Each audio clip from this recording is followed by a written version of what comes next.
Final issue is integration or data governance challenges. Certain workloads or data sets might struggle with integration in the cloud due to specific requirements like high levels of data sovereignty, strict compliance mandates, or legacy concerns.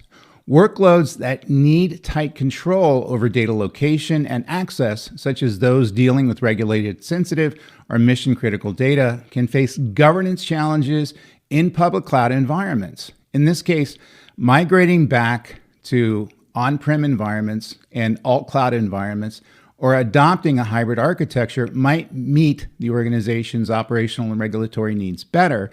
So this is where you get into the control aspect of it, which is another large reason that people are repatriating their systems. So in other words, they work in an industry that's highly regulated, like finance, and they have data sovereignty concerns and control over their systems, and having physical control over their systems, not necessarily having an enterprise data center, but having a co-location provider and managed service provider where you can go and actually see and touch the servers is going to be a better option for them, because the running afoul of regulatory environments, whether you're in healthcare or whether you're in finance, is not necessarily going to be good for the business. It's going to be bad PR nightmares, or you're going to get fined.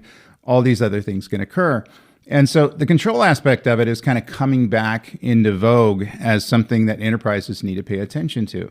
Back when cloud first started, people were encouraged to give up control, to give it over to a third-party provider.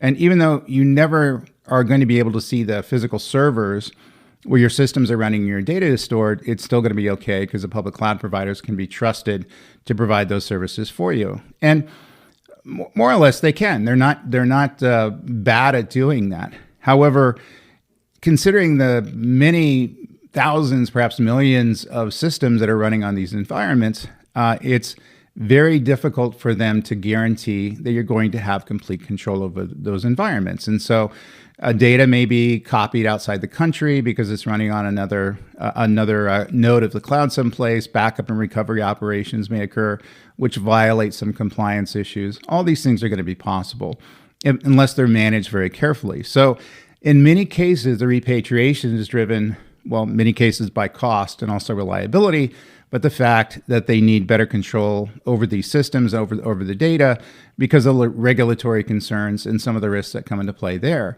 And again, not all systems are going to be as heavily regulated. So you have to consider the bespoke needs of your particular systems in terms of regulations. But many cases, repatriation decisions are made because of the regulatory concerns and the need to have physical control over those environments.